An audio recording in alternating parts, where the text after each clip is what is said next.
Hello world, Shelly here, and today I've got for you my morning skincare routine update for what I am doing currently, 2019, heading into summertime, and I have a ton of products in front of me, but you do not need all of these products. I would say you need one from each category that applies to your skin, and so don't be overwhelmed by the fact that I'm going to show you a ton of stuff. I have a ton of stuff, I review a ton of stuff, I rotate through a ton of stuff, but gives me the ability to give you guys pros and cons of different products at different price points, etc.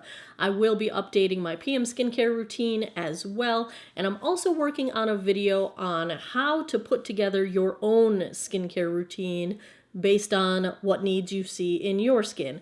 I have generally dry skin. It's a little less dry in the summertime when there's more humidity in the air, but generally dry skin. I'm 44. I've got some sun damage that I'm working on getting rid of. I do have enlarged pores. I have deeper smile lines, forehead lines, and I have texture, especially on this side of my face that was the driving side from wearing no sunscreen for 10 years.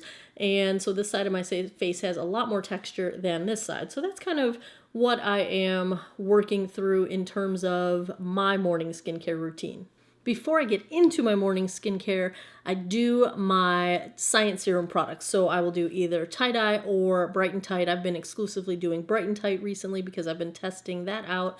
But one or the other. And then my Tight Lips product, I will put these on, then I will go get dressed because you do have to leave them on for 5 minutes. I go get dressed. By the time I'm done getting dressed, I can come back, wash them off, and then get into my skincare. So step one, I do toner. I do not do a morning cleanse. I cleanse in the evening before bed, and so my first step in the morning is toner. Now, I'm currently in my evening routine doing some more heavy duty, stronger retinol products, and that tends to dry my skin out.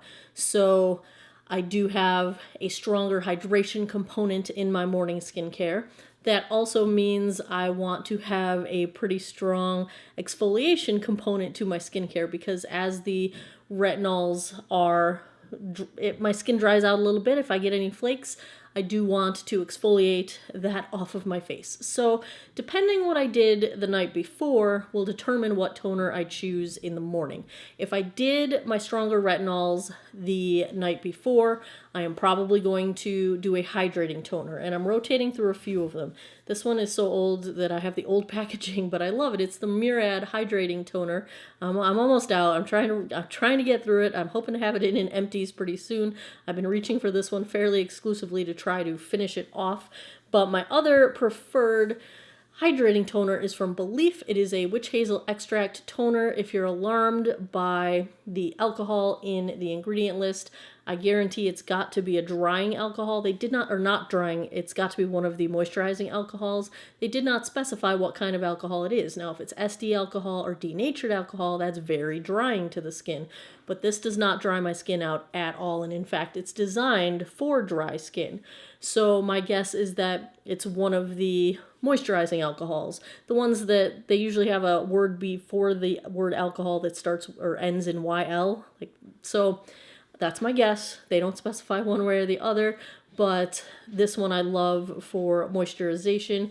I'm also, when I'm looking for a moisturizing toner, I use the Makeup Raw Sauce, and I thoroughly enjoy this. It's very hydrating, very nourishing, very soothing to the skin. And after you've done some serious hardcore skincare the night before, you may want to soothe your skin. Now, on the nights that I don't have my retinols beforehand, so I'm doing my stronger retinols 2 nights a week right now, and I will increase that as the months go on. But the days that I don't have the retinols the night before, I will use an acid toner. And the two I go back and forth between 2 or 3 times a week. I will use the Biologique P50. And I have the Pigmentation 400 version, which is also meant to decrease dark spots. I'm getting low on this one. I'm going to need to reorder, but That is the one I use more frequently, and then once a week, sometimes I'll go a little longer than once a week, I use the Tarte Knockout. And both of these are acid toners that are good for exfoliation purposes. They help to balance the skin, exfoliate, minimize pores, that kind of thing, and it can help turn over your skin cells so that you've got fresh, beautiful skin coming through underneath.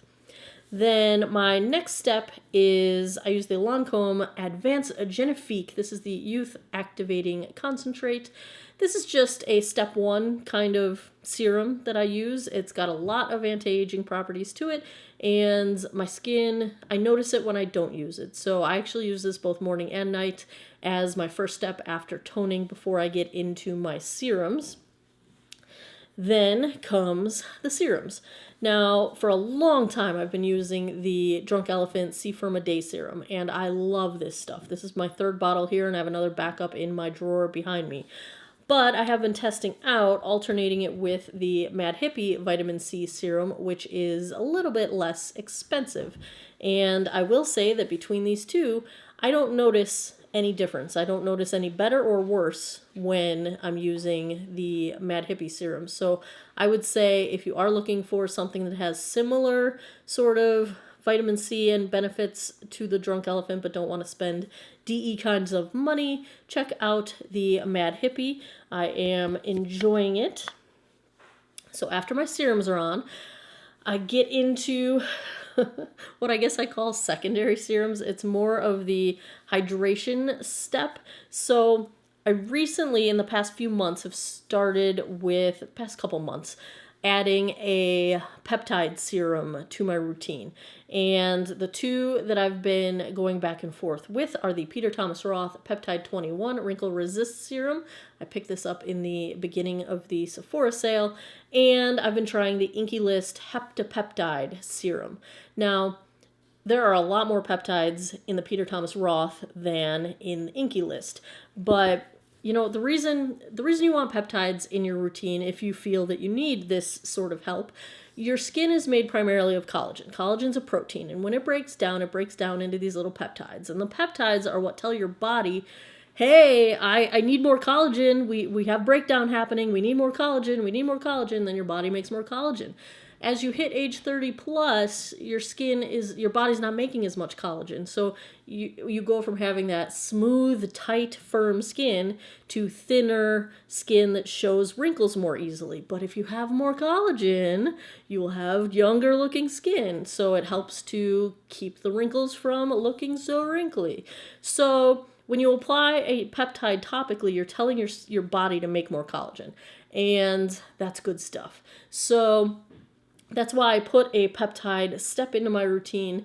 The Inkey List product is less expensive than the Peter Thomas Roth, but the Peter Thomas Roth does have additional ingredients that are targeting uneven skin tone, texture, radiance, so you're getting, more bang for your buck, but you're spending quite a few more bucks. But if you're just looking for peptides, check out the Inkey List version. They carry this at Sephora now, and it is much less expensive.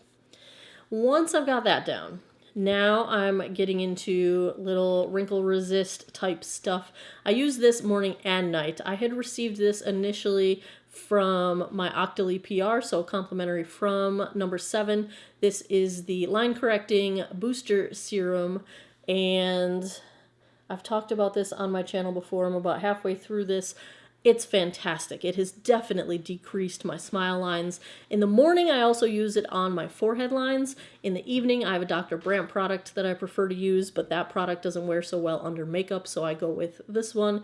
And this is just a line correcting sort of booster serum, and I just apply it to my lines. I also actually apply it on the top and bottom of my lip, and in the morning, I will put it on my forehead lines as well. Definitely loving that one. Very quick impact. I'd say within a week I started to see results. That one was primo. Now we get into the hydration step. And because my skin is more dry, I've added some boosters to my hydration.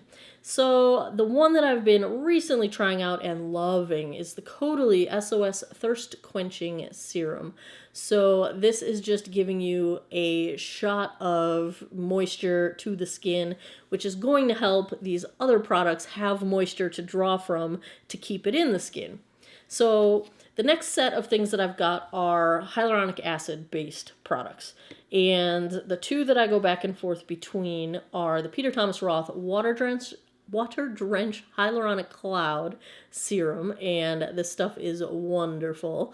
But you can get a similar bit of hydration from the Neutrogena Hydro Boost Gel, and I prefer the one for extra dry skin because that one does not contain additional fragrance. So you put one of these on, and what you're doing is giving your skin some hyaluronic acid to hold on to moisture. So it's going to pull and attract moisture to the skin. But the problem is if you don't have enough moisture for it to pull from, it will pull moisture out of your skin. So the Caudalie Thirst Quench is going to add some moisture. If I'm not using the Caudalie, I will go in with a hydrating toner spray. This one is from With Simplicity. It is the Hydrating Mist, and I'm just trying to give it some water. If you've got like a rose water toner, anything like that, that will give some moisture for the hyaluronic acid to have something to pull from, so it doesn't pull it from your skin, brings it in, keeps it to the level of the skin. Then I go in with moisturizer. And in the morning, I'm usually either doing my Polypeptide Protini from Drunk Elephant, which is awesome. Or if I'm feeling exceptionally dry, I will go with the one that I use at nighttime, which is the Belif True Cream Moisturizing Balm. This stuff is the bomb. It is the best moisturizer I have ever used in all of my entire life. And sometimes I just don't need that much moisturizer in the summertime. In the winter, I use this morning and night. But in the summertime, I can get away with using a lighter moisturizer if I want, that's where Protini would come in.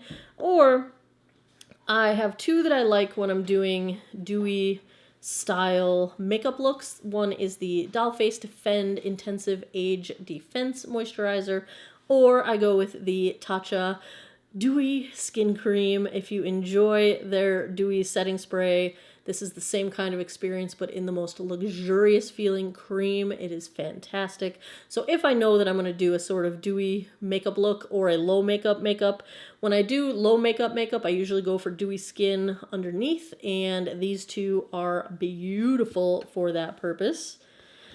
Then I do my eye cream. So the first step I put down, this is the Neutrogena City Shield Hydro Boost Eye Serum. And this is very similar to the water gel, except it does have a couple extra, I want to say it has a couple extra peptides in it.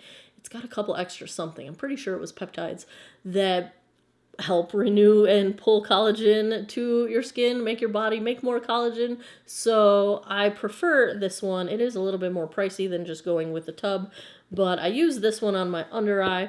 And then I will go back and forth depending what day it is and what mood strikes me. I stopped using this product for about a month, and I started noticing that the lines under my eyes started becoming more noticeable.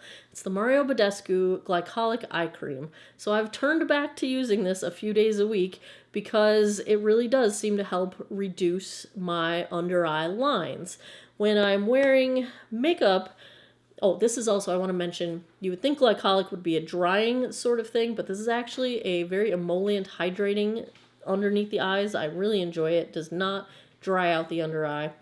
Then I go, especially if I'm wearing makeup, because this is very smoothing, it's the Caudalie Premier Crew Eye Cream. I also got this courtesy complimentary from Caudalie as an Octoly PR product, and you can check my full review of that. I will try to remember to link it for you guys. But once you get past the initial, I don't like the pump very much. Product gets caught in there and you end up wasting it because it gets all crusty. And this is pretty expensive for that to be happening. But once you get past the initial few pumps of product, if you use this on a weekly basis, it doesn't do that anymore. So that is good.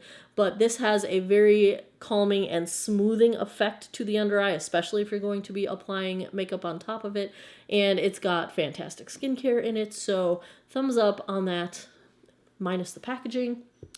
And of course, the last step is sunscreen, because you do want to wear sunscreen every single day. This is going to be in my empties any minute now. It's almost empty. This is the Make PREM. This is the UV Defense Me SPF 50 PA+++ sunscreen. I get this on Amazon. It comes in a cream or in a gel. I like them both. And this one is almost empty. This is it probably is my favorite sunscreen under makeup. It does not dry my skin out, does not leave any kind of funny film or cast. I can apply it right before my makeup and I have no problem with it pilling up, nothing like that. So that's that one.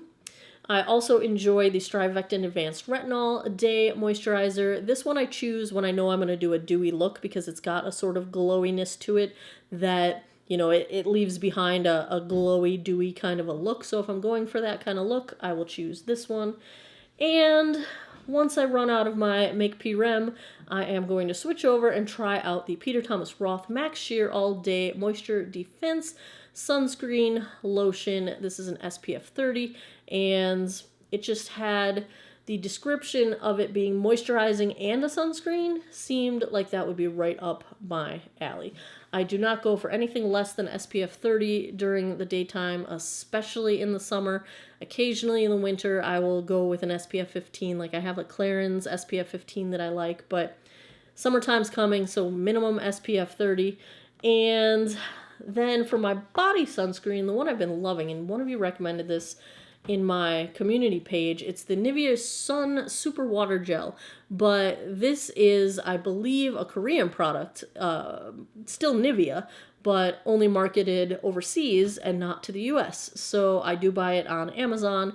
I love that it's in a pump. It has no sunscreen smell to it whatsoever. It is like a water gel, so it sinks into the skin really instantly and it doesn't leave any white cast. I thoroughly love this sunscreen. Thank you for the recommendation. I'm also going to try another one that was recommended by you guys in the comments. I have not started using this yet. I'm going to try to get a little bit through my Nivea first, but I go through this stuff like crazy because I do my entire neck and chest and my arms. But this is the Banana Boat Dry Balance SPF 30, and my goal here is soft matte finish, no cast, no sunscreen smell. That's the plan. So this one I also picked up on Amazon. So that is my current morning skincare routine as we head into summertime. If you enjoy skincare routine videos and want me to continue making them, give me a thumbs up down below. If you liked this one, thumbs up. If you like the idea of me doing a video on how to customize your own skincare routine, give me a thumbs up down below. That will tell me to do that. And as always, thanks a lot for taking some time out of your day to geek out over skincare with me this time. I appreciate your time, and I hope you all have an awesome day or night wherever you are in the world. Take care of each other. Bye-bye.